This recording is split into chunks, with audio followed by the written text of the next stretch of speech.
Good afternoon. I'm Dara Bunjon. I'm the food enthusiast here at J More Living.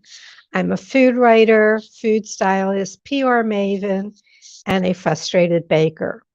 Those of you joining us live, drop your questions into the comments section, and you'll see me turn my head, checking from time to time, and we'll address the questions to our guest or to me. And thank you for joining us. Today's guest is Nik Sharma, a molecular biologist focused on genetics turned two-time James Beard finalist, best-selling cookbook author, photographer, and columnist. Many of you know him through his website, Instagram, and YouTube channel, A Brown Table. Let's welcome Nik. Hi, it's so nice to be here today. It's great to have you here, Nik. Other than your appearance here on the Food Enthusiast today, what's on your plate for the rest of the day? I know it's California, so this is early for you. I have a little bit of work to do. My in-laws are visiting from Virginia, and I need to take them around. We have a little bit of shopping, and then my mother-in-law wants to see Christmas lights, so we're going to do that, drive around, so it should be fun. It's great. That's great. I think I read somewhere where she didn't quite, when you came in to the family with your background from India and the flavors that you know, that you cooked a dinner for them. They had, being from rural Virginia, these were not flavors that they knew. So you've both become partners in the kitchen now, from what I read. Am I correct? That is true. And for the first time this year, I cooked the turkey, which is a big thing for them. She always does the turkey, but this year she didn't want to do it. So I stepped in and I said, I'll do it. And she said, yeah, go ahead. And well received. Well, let me fill people in. You come from a multicultural family in India. Your mother was from Goa. Am I pronouncing it right? Goa? Yeah, that's right. And she's a Roman Catholic. And your father was, as you say, he's from the west coast of Bombay. You don't like to call it Mumbai. Am I correct? That is correct. My dad came to Bombay to work, but he's actually from the northern part of India. Okay. Tell us a bit about your family meals with your mother and dad. What were they like? So because I grew up in a family where the cultures were different, the faiths were different, I don't think my parents had any game plan on should we expose them to a certain part of the culture or not. They were a young couple just trying to put food on the table and get through the day because they both work. And so my mother cooked meals or foods that she was familiar with. My dad cooked some stuff that he was familiar with. And then he also taught my mom a couple of dishes that he really enjoyed. And so she started cooking those foods, but it was always a mismatch, so to speak. So if, in a lot of households where if your parents are both from one culture, you traditionally eat the same types of dishes at dinner or at lunch, and we didn't have that. So you would have food that was very traditionally Portuguese influenced because my mother's from Goa. You'd have beef curry, a lot of Right. seafood because it's on the coast. A lot of seafood. And then you'd have food from my dad, which is very dairy rich, heavily vegetarian focused, Right. all served at the same time. So for me, the mismatch was the normal. And then coming to restaurants in America or visiting families where everything was, I wouldn't say one dimensional is the right word, but painted with the same color palette, so to speak, was very shocking to me. So to me, not being normal was kind of normal. And then coming into things where things were uniform was odd. Well, I think nobody does spices better than the Indian culture. I mean, that was, part of the spice trade. That was a spice trail. And coming to the U.S., I think you had said that the new places, new foods, you used food to help acclimate to your new surroundings. I did, yeah. So what had happened was I had come to America as a graduate student, and I think this is something that's common for anyone that leaves home, probably for the first time, and you're alone. You're looking for familiarity, and you're looking for Right. a way to connect. The easiest way for me, and I think for a lot of people, is food. So you either end up going to restaurants to try the food that you grew up with, or you cook it at home. The restaurants that I went to, I was in Cincinnati at the time, and the restaurants that I went to, they didn't represent the food that I grew up with in India. It was actually, I was actually shocked and surprised. And so then to fill that gap, I started cooking food for myself, which I was doing anyway, but this time it became a little more focused. And I was looking for ingredients that I grew up with. The problem was you're living in a new country. You're living in a different longitude and latitude. The climates are different, the people are different, and so then the ingredients that you find don't grow. And so you have to find either substitutes or ingredients that adapt and acclimate to your recipes. And I think that is the whole thing about from as long as humans have been moving from place to place, even before we had nations and countries and all on borders, people were taking things that they found in a place or grew up with and then took those things with them. So for me, it was spices. And then a lot of the produce changed when I came to America. So for me, using how do I use that produce just to replicate those flavors was one thing. At the same time, I had never traveled outside India until I came to America. So for me, Wow. cooking became the passport that I never had. And I was living in Cincinnati, where there's a large German population, there's a large Orthodox Greek population. So those were a lot of, and Italians. So a lot of those cultures were what I was exposed to when I would go out with my classmates from grad school. And I wanted to make those dishes at home because another thing, you're living by yourself. So you're free now to explore and do things the way you want to, which is exciting. And that's how I viewed food. So it became the passport to my world. So I tried to cook pasta at home, really simple things. And then, a lot of those things then became fun because I was understanding something about a culture. It forced me to read cookbooks on these different cuisines and try and cook them at home. And then you learn about new ingredients, you learn about new traditions, new cultures. For me, that's always been the most fascinating thing about food, which is why I'm drawn to it. Right. I think you had said that you taste cultures through food Mm-hmm. in different things that I've read. You were in Cincinnati, then you came East Coast, you were in DC, Silver Spring area, because that's where I met you. Yeah.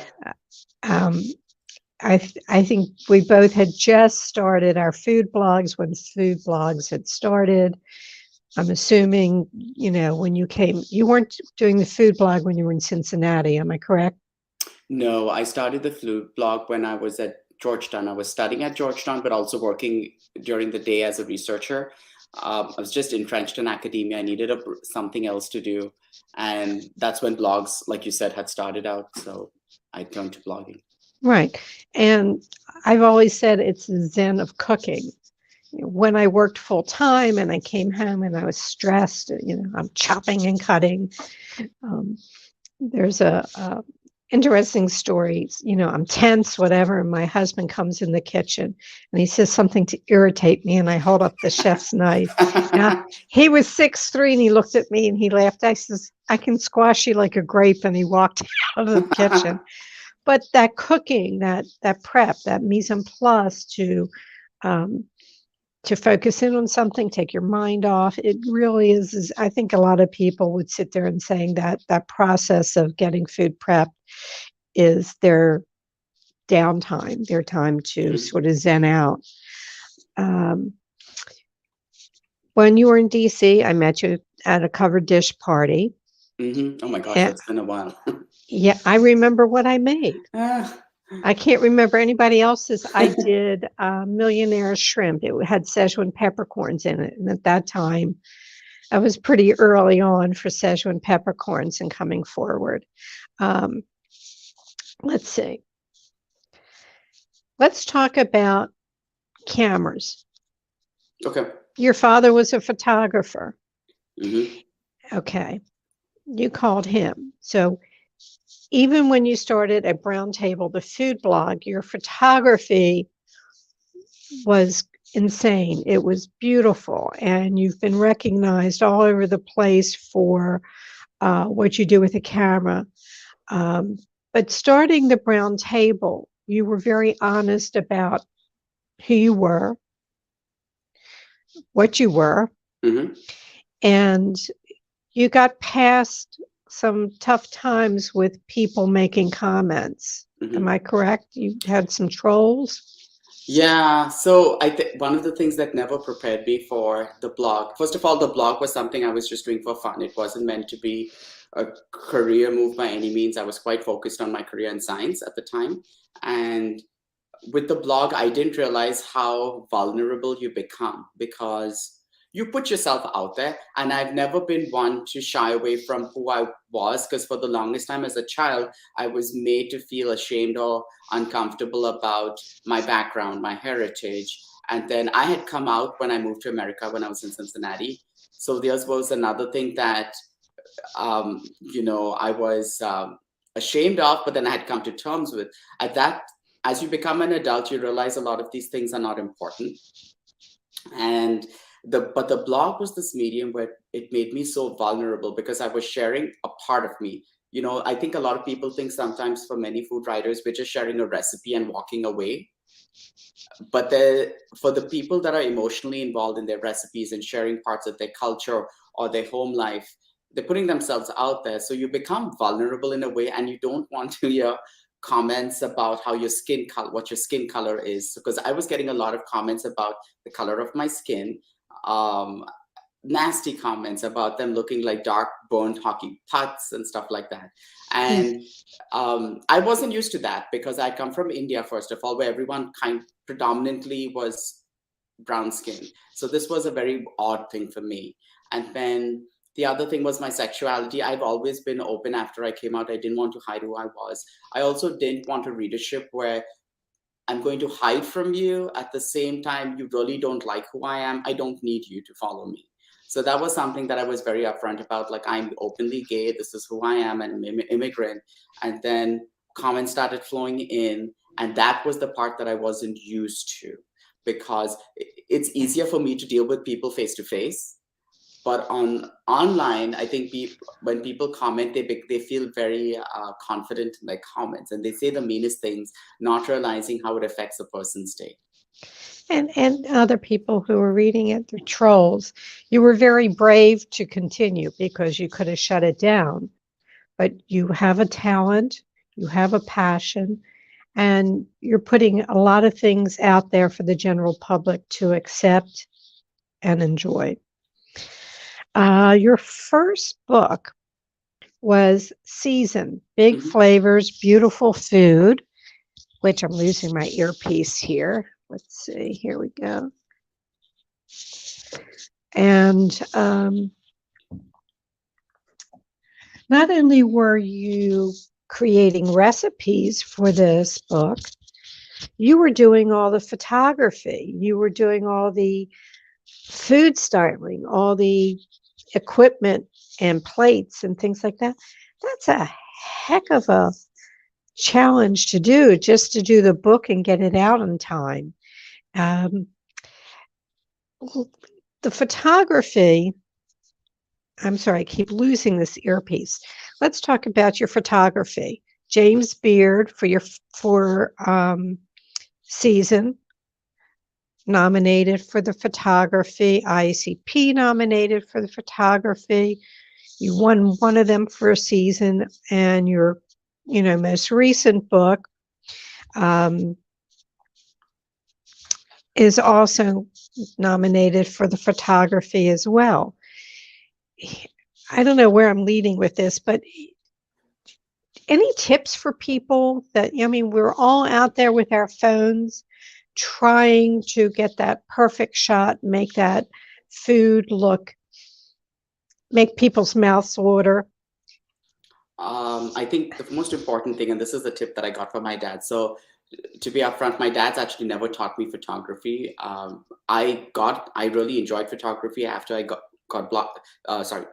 turned to blogging, and I had shown no interest as a child, and It was the blog that kind of pushed me to practice and learn. So one of the things I always tell people is practice as much as you can, whether it's an iPhone or a DSLR.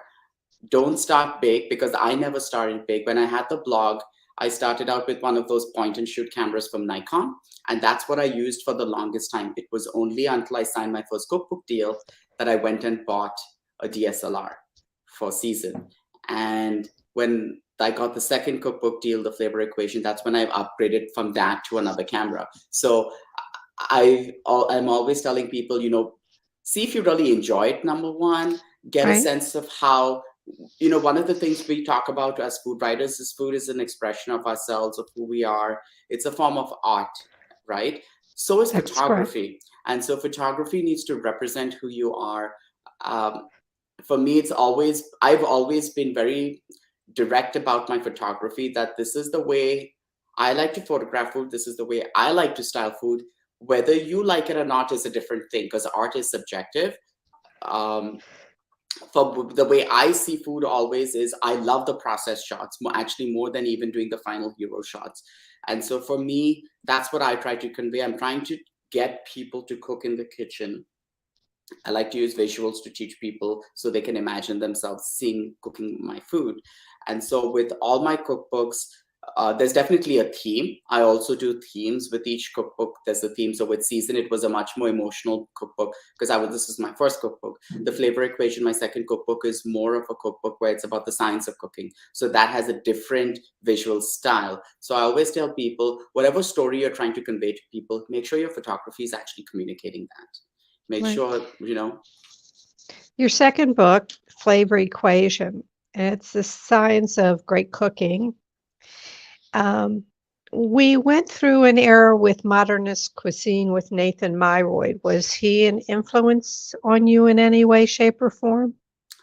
I didn't, I've met him once, but to be honest, no, because I grew up that's what I studied, right? My background is in molecular biology.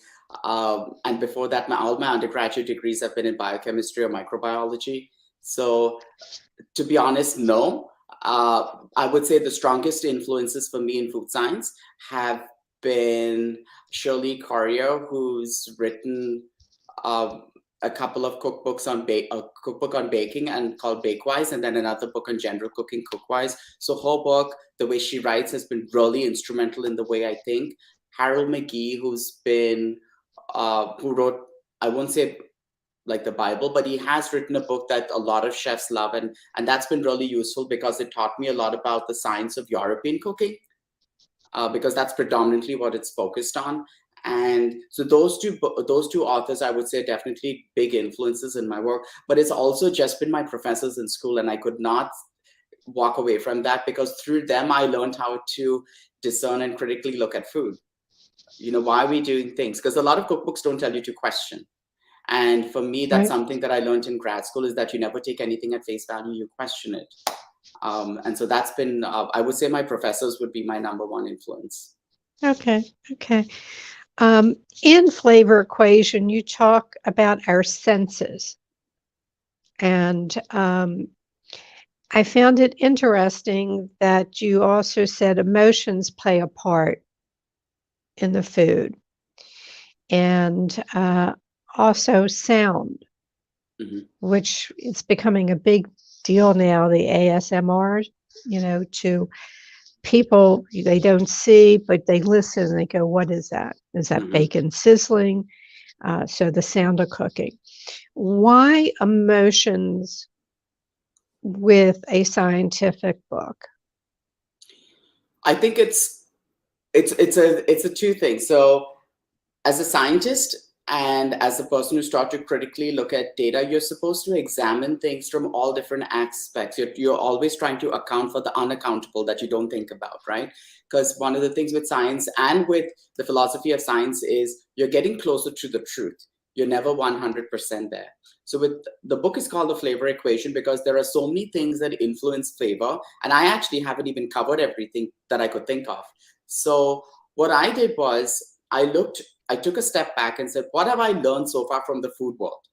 All my editors, when I've written for like the New York Times, for the Washington Post, for the San Francisco Chronicle, when I was their columnist, a big focus was made on in writing about the emotional aspect of the dish or the technique. So why did I do it? What motivated me to do it? So that was a big part. And I think one of the things that when we're cooking food or we go out to restaurants to eat, some of us are looking like, we were talking earlier about why did I, use certain ingredients. So there's that emotional aspect that I'm looking to connect, learn, or just find something that brings nostalgia. So nostalgia is a huge part. And I wanted to talk about the emotional aspect of what flavor was. So that was a part of this entire process. So it was very important for me to put that in there. As for sound, one of the things as a very privileged person who has all my senses and abilities, I often forget when I'm writing about food, how does a person who lacks one or more of these senses, how do they function in the kitchen? So in writing the flavor equation, I reached out to people who were either deaf, who couldn't hear, who couldn't see, and asked them, how are you cooking in the kitchen? And they told me that when they lost, so it was really interesting. People who were born without these senses didn't know what it was like. Right. And then people who had lost it at a certain stage of their life had a different experience, and then they started to rely on their other senses. So, I spoke to someone who was blind, and he said in the kitchen, a lot of his sense of cooking comes from sound and pressure. So when he applies pressure and he knows how soft or firm something is, how to cut it. And then also the temperature of water. He said when boiling water drips from hot water drips from a faucet, you can tell that the density and the sound that it makes is different. And when it's cold, it makes a different sound. And he's actually right. The density of water does change with temperature. So it is so marvelous that he could hear that. Yeah, that's pretty amazing. That's very interesting. You talked about adapting. I think peppercorns are one of your favorite spices, or you use it on a lot of products. And how I saw you recently, and I'm going to remind people because all this information is coming up to see the recipes that Nik does, abrowntable.com, Instagram, A Brown Table, Facebook, A Brown Table blog. But you've just done a recent video on doing cacio e pepe. Uh-huh. And peppercorns, and I think you were using assorted peppercorns. Am I correct? I use Tully cherry. I like Tully cherry because it's more fragrant with pasta. Okay. Especially in that dish. Right. So I used to work for Van Spices, and I know that we probably could have done a 30-minute show on peppercorns. There's Malabar, Telecherry, Sarawak, Lampung, and then there's white peppercorns and pink peppercorns that aren't really peppercorns. That's another show, folks. But your cacio e pepe, which has come to the forefront thanks to the recent show by, why can't I think of his name at the moment? The actor from Big Night. Okay, somebody will pop in there, but it's not that easy. I mean, you really, to get that emulsion on your pasta. It is difficult. And you came up with a variation that works. So people, if you want to make a perfect cacio e pepe, thank you, Jeffrey. I got a note up here, Stanley Tucci. I was wondering whether it was Stanley Tucci. And my friend Jeffrey wanted to know, well, I'm forgetting, missing this. Are you working as a marketing specialist as well? That's a comment that came up here. Me? Yes, there's another Nik Sharma that's a marketing specialist. Oh, no. Okay, that's a very rich investor. That's not me. We share the same name, but that's not me. I wish I had the funds, but that's not me. Okay. So people, I do want to remind you, just pop on A Brown Table. There's many videos. YouTube, great videos, the time and how Nik explains these recipes. And you've started a new newsletter, Flavor Files. Yep. And this is new, and I want to direct people because I might as well just pull this out. It keeps falling out. I might as well pull it out. You have a holiday cookie guide on flavor files. Mhm. And they can get to flavor files through a brown table. I think there's a link there. And when you get to the flavor files, it's on Substack. And if you don't see it right away, just go to the search and just put in there, cookies, and it'll pop up. Your YouTubes are pretty intense. It has you in it doing demonstrations. How long does it take you to do the video, edit it, and get it up?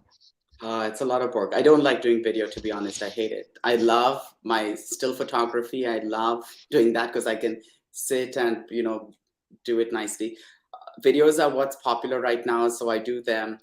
But it does take a lot of time because I'm not that experienced. But I keep it simple. I just use my phone and do all the editing on that.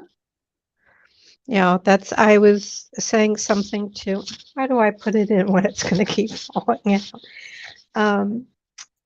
To Jen that, yeah, I'm doing reels and I'm keeping it simple. I'm not trying to get crazy with it. As long as I can get my story across, then I'm happy with that. I have some questions for you. You were fair warned. Yes. And let's see. What was your ultimate culinary fail? Cooking rice as a child. I thought I could make rose-scented rice by putting a sweet rose cordial syrup in it. It was terrible. It turned pink with all the artificial dyes. It was nasty. Throw it out. Okay. Well, I'm glad I didn't get to eat that one. It's funny. I'm very weird about floral scents in food. It's not anything that I particularly like. I'm not into rosewater or orange blossom or lavender. And even lavender, it has to be a certain species of lavender that you use in food. It's just not any lavender. If you could wake up tomorrow with a new talent, what would the new talent be? Either painting or interior design. Okay. I saw that you had some gift suggestions on a brown table for the holidays, and I saw houseplants. Do you do a lot with houseplants? I try to. I love plants, and so I've got quite a few houseplants. But right now we're in the midst of a renovation, which is why I'm surrounded by everything. So all my houseplants are outside because I've got two cats that love pulling the plants out and throwing them on the floor. So all my houseplants are sitting outside. As soon as I get my office, they'll all be moved out. Okay. What was your best bite this week?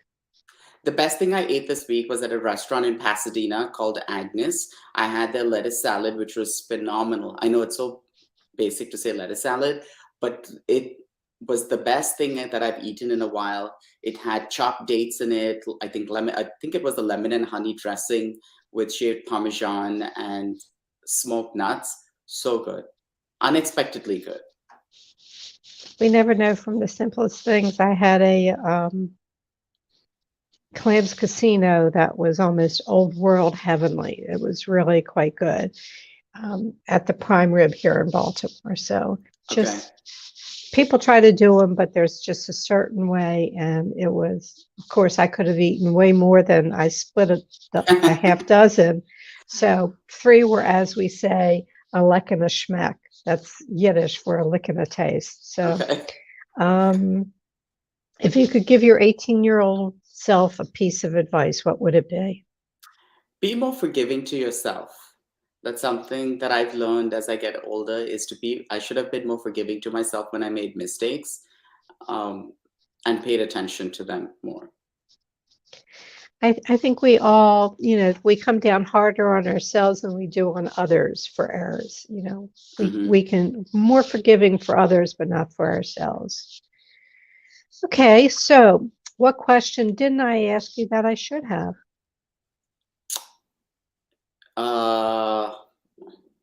Let's see.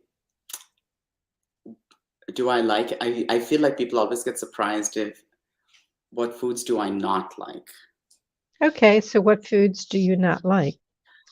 I hate turnips. I can't stand the sight and smell of turnips and bananas. I've worked with bananas, and I made a banana upside down cake many years ago, and I tested it 30 times to the point now where I can never come near one because I feel like gagging even talking to you about it.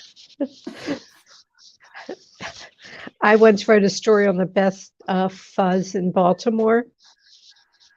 And a week of eating fuzz, it took me a number of years to go back to it, so I understand what you're saying. So I will remind everybody. That